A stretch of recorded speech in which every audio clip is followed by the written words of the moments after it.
The future belongs to service providers who innovate without limits. That's why the fastest growing service providers are choosing the NetSapiens platform. Visit netsapiens.com.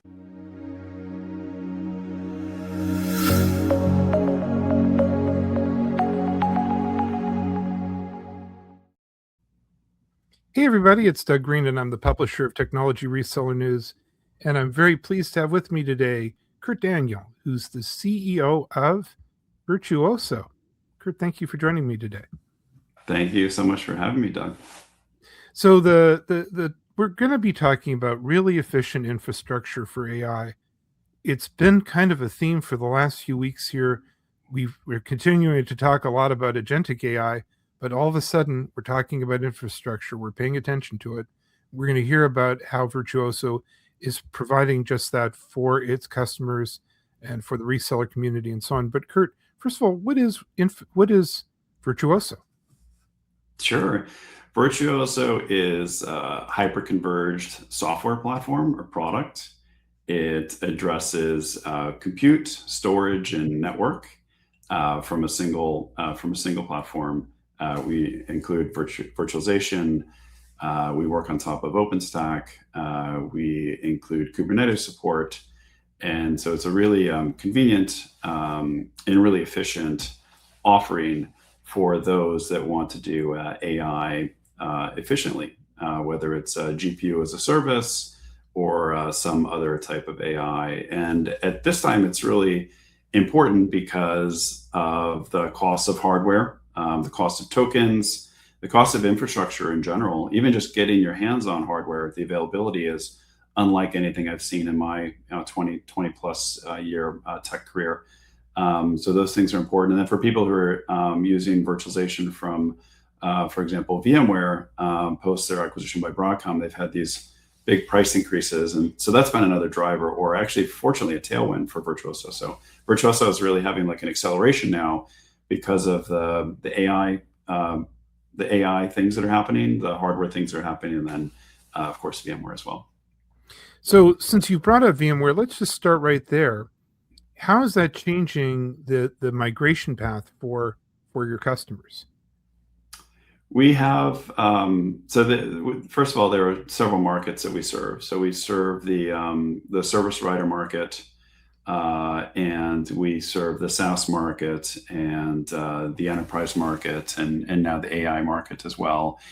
And so what we've seen across the board is the dynamic on pricing competitively has changed significantly. So in some cases with VMware post Broadcom acquisition, prices for our customers have gone up to 10 times, which is obviously, it's obviously really, really significant, unfortunately for them. And so a lot of them are under pressure to move within, say, a year, by mid next year, early next year, to move off VMware completely, or at least to move significant pieces off. And so it's just for them, it's something that they didn't ask for, but they need to address it. And so whether it's a service provider, SaaS company, or enterprise, they've come to, or a telecom, for example, they have come to us to see what Virtuozzo has to offer at a more efficient basis, not just with the pricing, which is less expensive with Virtuozzo, but also there's this obsession over the last 20 years we've had with compute, storage, and network in terms of making it absolutely as efficient as possible,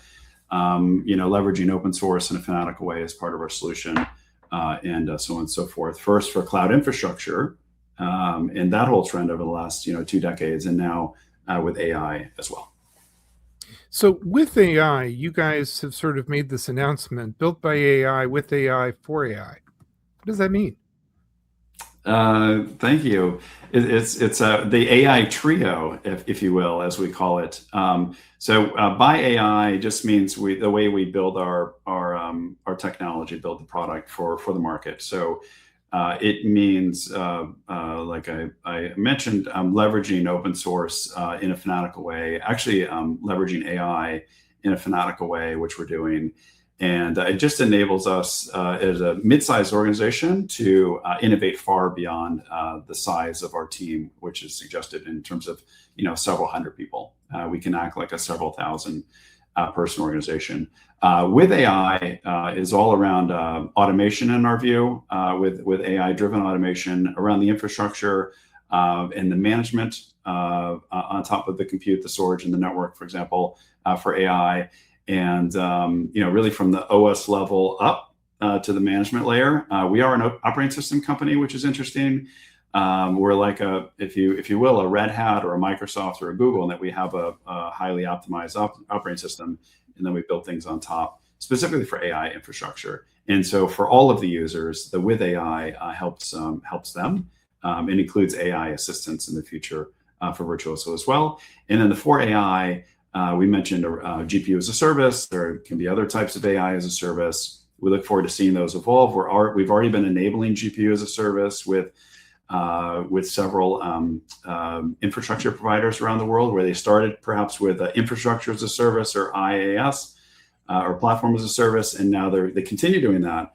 But they've also launched one or more new offerings around GPU as a service, and Virtuozzo is well suited to address any of these. And so we have seen with our partners and customers that they can use the AI to grow their revenue faster, and even make higher profitability as well if they do it with an efficient platform such as a Virtuozzo or a similar platform. So, Kurt, are you basically freeing the MSP from having to build this from scratch? That's correct. There are the very largest, maybe MSPs in the world maybe can do this. I know the largest hyperscalers, the largest cloud service providers or hyperscalers can build these types of things. For most of the market, on the cloud side, it's a non-starter. It's too expensive. It's too complex. If you can even attract the right engineers to build this operating system level stuff. With MSPs, it's probably they're probably maybe there are no examples. I'd have to check, but it does enable MSPs to do AI, to do the cloud, and to do it efficiently, and to do it with a company that can support them well, and in some cases even go to market together. Now, you also had, amongst the announcements this spring and early summer, you had an announcement about being Veeam Ready certified. Yes. So, as I mentioned, we have this it's an obsession with efficiency. So the efficiency around virtualization. In fact, we pioneered OS containers in Linux back in the day. And that was just the starting point. So every aspect of the way we handle compute and storage and so on. And so with the storage area, Veeam is one of the leaders in terms of data, their data platform, data protection. And what our teams are doing there is helping address this opportunity in the market for AI, of course, and also for the cloud, and also responding to what VMware has done. And so Virtuozzo is happy to step in with Veeam and with other companies to help address this major pain point in the market around cost, if nothing else. So that's Veeam. We're delighted to be having initial step here that we've announced, and we are working on other things with them that we'll hopefully be able to announce later this year. So how does Virtuozzo bring together virtualization, storage, Kubernetes, and AI infrastructure into a unified platform for service providers? Well, first, it's hyper-converged for service providers. We think that's the best, most efficient way to do it, rather than having the dedicated resources, having specialized hardware, which can be quite expensive. And so it's really the architecture on the unified platform and how we do that, how we've been building that for years. With service providers, it's super important. It's a focus we have on them, and so we build multi-tenant, we build multi-tier, we build things that the service providers care about, and then we have obviously all the general goodness for the enterprise market and SaaS companies as well. Actually, some SaaS companies in enterprise and telecoms, as you know, act like service providers, like internally or even externally. And so some of these features like multi-tenant and multi-tier can be actually helpful for everyone, but particularly for these, we built them for the for the service providers who day in and day out, they call themselves that, and they refer to themselves as that. And these features are missing in some of those larger, better known enterprise technology offerings. And so that's a way where we can win just on that alone, even if people don't care about TCO, even if they have unlimited budgets and money is no object to them. Some of those organizations, I guess, do exist. Maybe they do. But I think some of these features that we specifically build for them, and then just being able to support them as they like to be supported, and see them at the industry events and that kind of thing as well. That never hurts. I'm sort of glad that you have mentioned the rare company or the rare organization that seems to have unlimited money. It does happen to lots of very large organizations, sometimes growing organizations, where they go through a period of almost feels like you have unlimited resources. I think what you're saying is, be aware of that too. It might be a mistake just because you might be able to do something that you won't go out there and do it on your own. Yes, absolutely. And sometimes things just grow far beyond, what you envision. Right. And so even if the budget doesn't seem like to be an issue when you get started, pretty quickly with these trends, like with the cloud, with software as a service, with AI now, it becomes so important. There are companies that become built, or products that built just to manage the spend, like for AI or SaaS, and for SaaS, for consumers of business, just to manage your subscriptions, this kind of thing. The same thing is going to happen with AI, or is already happening with AI. So being able to think far enough into the future and have sensible solutions that will last and be as future-proof as possible, economics-wise, and of course, technology-wise, first and foremost. We started off this morning before the podcast talking about economics. There is an economic model that you guys have for the MSPs, because I'm always wondering with these podcasts, our MSPs are always wondering, hey, yeah, but how can I basically make money off of this? How can I grow my business? How's this good for my customers? Yeah, so with the MSPs, we like to think about the profitability. And so we try to put ourselves in their shoes and explain to them how they can launch the new offerings, not just how they can adopt our technology, but how they can launch new offerings, which offerings they should try to launch, and how to attract the customers for these, and then to ensure the right economics for their offerings, to think it really ideally all the way through as a true partner. And that's actually why we call all these service providers partners and not customers. And it sounds also like, because I'm hearing again and again in our conversation today, each solution is sort of purpose built for what it's going to do, which probably means you have less hassles, less issues, less delays, and so on. Yeah, by the very nature of having like a single product or a single platform and a single company behind all these things, it means we can design in the way these components should properly work together. And then if they were not to work together, it's a single company that people can that they can rely on to if something does, heaven forbid, go wrong. And in technology, things can go wrong, things can be unpredictable. But the idea of delivering that from a single company with a single approach, I think, is really attractive, and will become even more important in the future as people do more things with AI, like they've done with more things in the cloud as well. It's not just one thing that they need the platform for, because they don't want to have different platforms for all of these things in the future. We're hearing a lot about data sovereignty. It's in a lot of the different podcasts that we're doing. Give me a little about what Virtuozzo is doing about that, and how you see it maybe even as a competitive differentiator. Sure. It's an important issue. I wouldn't say it's a new issue, but it's becoming more and more important.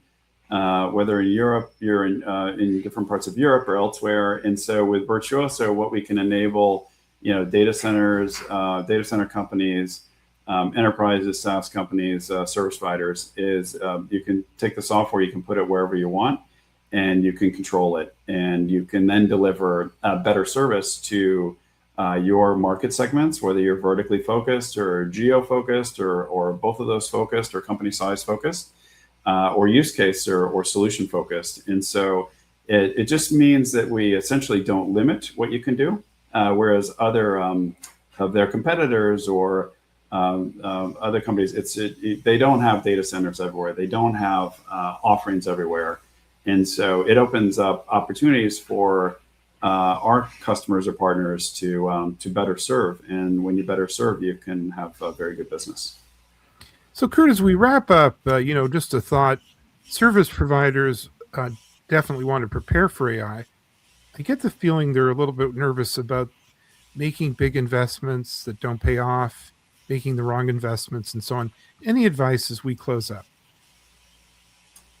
I mean, that's a great point. I think I would just, people can start small, right? So just starting with a platform that ideally your team can get it up and running with some minimal help. So it shouldn't appear cumbersome or too complicated, or the architecture diagram shouldn't be on several pages, for example, or this kind of thing. Those days are over. People need to move really fast. You need to be agile and sensible here. And so just with it can be as simple as the economic model for whatever software you're using to achieve this, just making sure it will scale so you can kind of start small. And I just say start small and go from there, and lean on people who have the expertise. That's a great way to do it, even if you want to do it more in-house over time. And build a team over time, but try to lean on people who have that expertise, and all the best. There's so many wonderful opportunities right now for the companies that are moving early, moving intelligently, and that are thinking about for example, the right infrastructure and the right cost models to deploy. So I think it's a really, really exciting time. I think you'll agree, and all the best. Good luck to the audience as they move forward with their own AI journeys. Kurt, I really want to thank you for joining me today. That's a good place to stop. I hope we get to do a follow-up podcast on some of these issues. But for now, where can I learn more about Virtuozzo? Website is virtuozzo.com. We have a nice blog there and lots of information. And our team is also happy to speak on a one-on-one basis if someone wants to speak with a human. Thank you so much. Kurt, thank you very much indeed. All right, take care. Innovate without limits, scale without compromise, and never pay per seat again. Discover why providers choose netsapiens.com.